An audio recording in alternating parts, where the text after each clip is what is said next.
the 20th century, tomb robbers searching along the Magdalena River stumbled upon a gravesite dating back 1,500 years to a pre-Columbian civilization known as the Tolima. Among the funerary objects found there were hundreds of small 2 to 3 inch gold figurines. Many of those looked like insects and fish. However, out of those hundreds that they found, they also found about a dozen that are eerily reminiscent of modern-day fighter jets. Okay, so he admits that when these things were found, there were hundreds of them that were clearly representing insects and animals, and only about 10 of them that looked like jet airplanes. Now, before we get into the specifics, I would like to appeal to your sense of logic. Almost all of these little figurines are depicting fish, birds, insects, lizards, and frogs. And we can see when we look at the figurines where we know what they're trying to depict, like these frogs, for instance, we can see a huge amount of variation and clearly stylistic elements that are not found in nature. So we know that they weren't trying to be ultra-realistic here, which you can further see by looking at their depictions of this man, or this cat, or this alligator. The Tolima were artists, and like most artists, they had a certain style that they brought to the subjects that they were depicting. Now, considering that all the other objects they found are animals, and considering the objects in question, like all the others, have eyes and teeth and so on, isn't it more logical to assume that these objects are probably like all the others?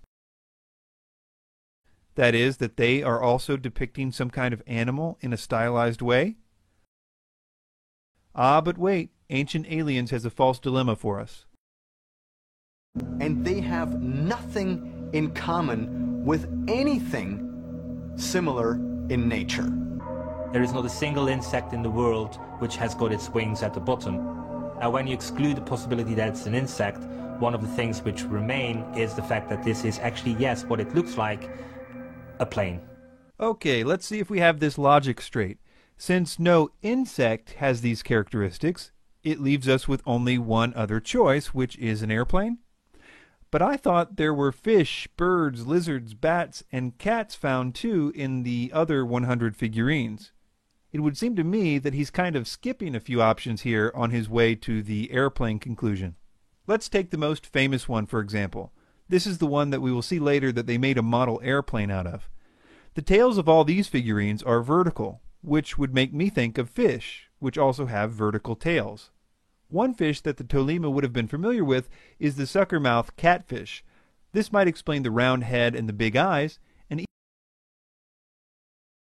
even the small protrusions on the front of the fins.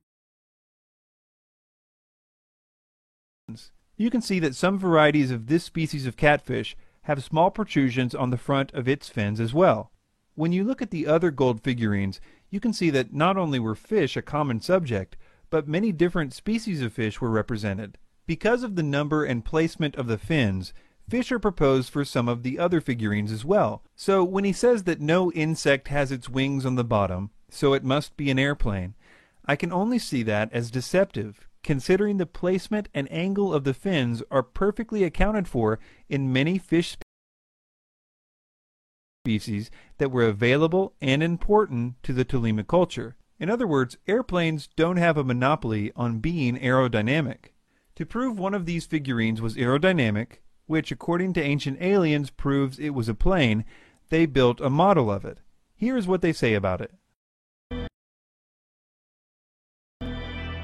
It was rather simple because we don't need to put much parts to this shape because this shape is perfect.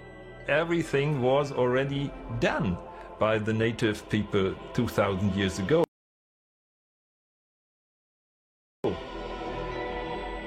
They did not add an inch or remove an inch. They just essentially blew the little thing into a larger size. I mean, this is sensational. No, they didn't add an inch or remove an inch, unless you count things like totally removing the big curls on the front of the wings, which would have rendered the model totally useless for flying. They also added curvature to the wings.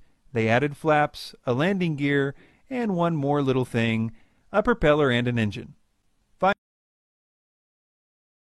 Finally, I want to appeal to your sense of logic on the following point. Consider that all we know about this culture reveals them to be simple farmers, fishermen, and artisans, people that lived off the land. And considering that there is nothing in the extensive amount of archaeological material from this culture that would suggest knowledge about planes landing and taking off all the time, is it logical to assume that aliens landing and taking off in their backyards made so little impression on them that they only devote 10 of the hundreds of figurines to it, and only in one tomb? Or is it more logical to assume that just like the other hundreds of figurines with eyes and teeth and fins, that they are highly stylized animals, like fish, that they knew about and relied upon in their daily lives? I think even a die-hard ancient astronaut theorist would have to admit that logic is not on their side on this one.